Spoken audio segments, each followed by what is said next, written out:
Hello and welcome to our video presentation for the design of structured steel and timber members here at Civil at UL. As per client request, we have prepared this video presentation to guide you through the process we took in taking a brief we received back in November from a sheet of paper to our final design. This process took a number of weeks and many hours and a lot of research to bring it from a concept in a client's head, from a need that they needed of a new lecture hall, to a final and finished design. We went through both a conceptual and a quantitative process, which Aisling and Eamon will now describe.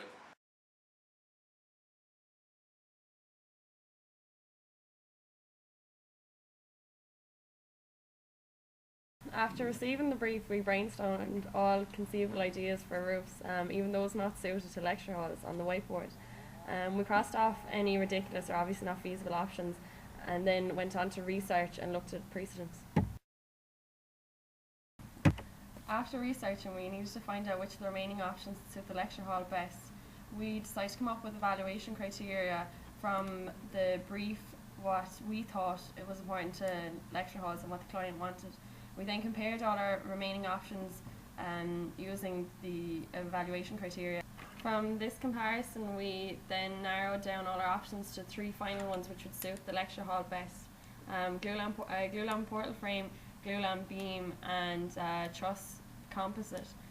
We presented these 3 ideas to the client, who then decided that he preferred the glulam beam, which we went with in the end. His reasoning was because the main members in the glulam beam ran parallel to the student's eye line, whereas in the other two the main members ran perpendicular and broke up the view.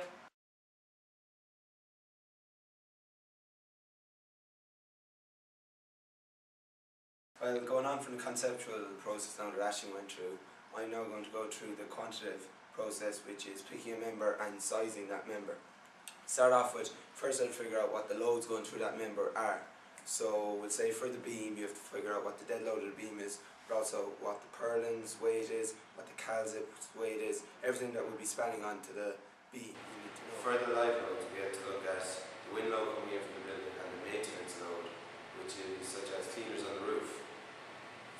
Then for the low cases we had to go through which of these were the worst. Was it the variable load, just the variable load and the dead load, or was it the wind load and the dead load?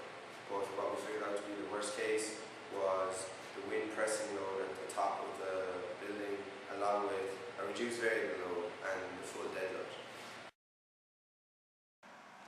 First of all, when the load comes down here, we'll say in the middle of the calzip, goes from the calzip, it spans from the calzip over onto the purlins, then it spans along the purlins and into the main beams. From the main beams, it spans the whole way along down either side into the walls and down through the columns in the walls down to the ground.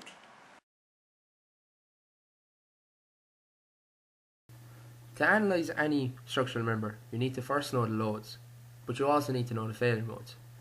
There are a number of failure modes for each member we designed for this roof. Shear is a sudden failure. As you can see here, when the load is applied, the beam shears at the restraint. This is due to shear failure within the beam itself.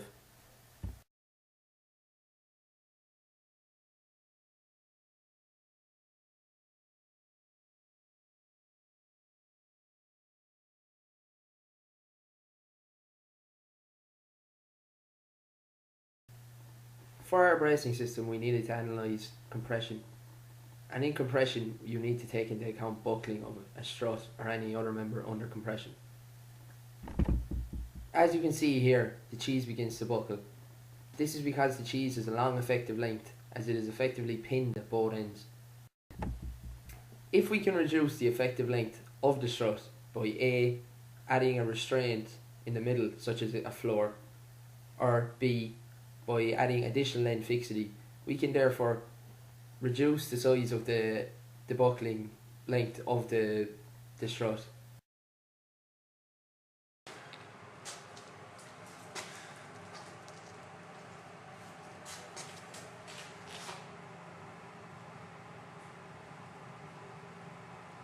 So that's unstable now. Not here though. No, not the inside.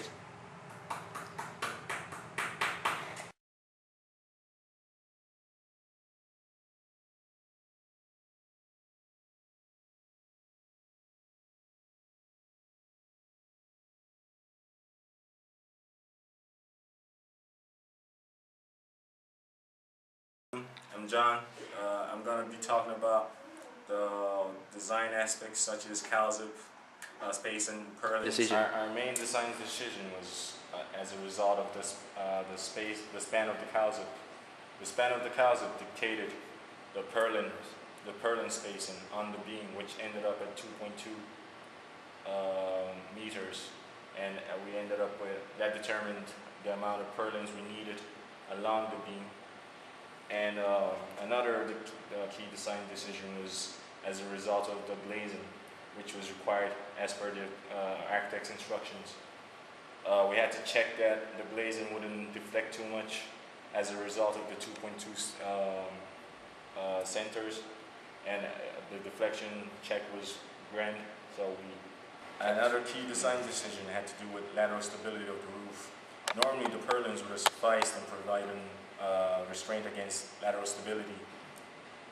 However, since our purlins are non-continuous due to the connections, as you can see here, there, and there, we had to provide against lateral stability in the form of a brace that acted as a truss with the top beam as the top chord and this beam as the bottom chord. So for these lateral stability elements, when the wind comes in from the side, they either go into tension or compression, depending on which way the wind is coming from, to transfer the loads from the wall up to the beam and through both beams down into the walls.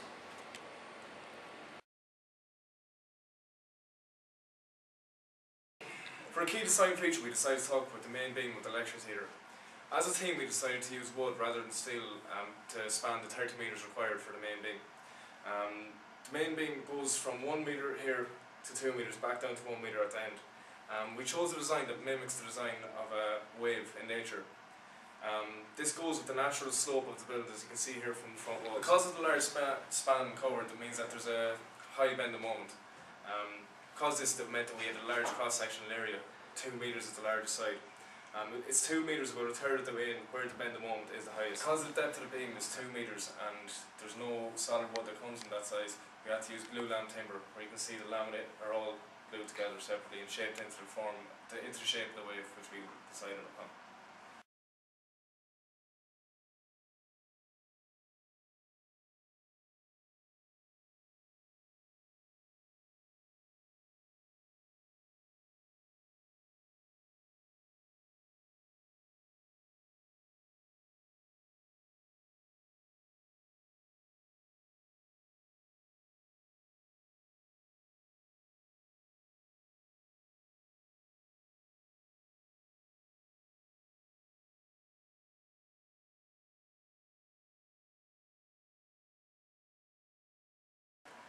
We hope you found this video presentation both interesting and educational, and we look forward to any feedback.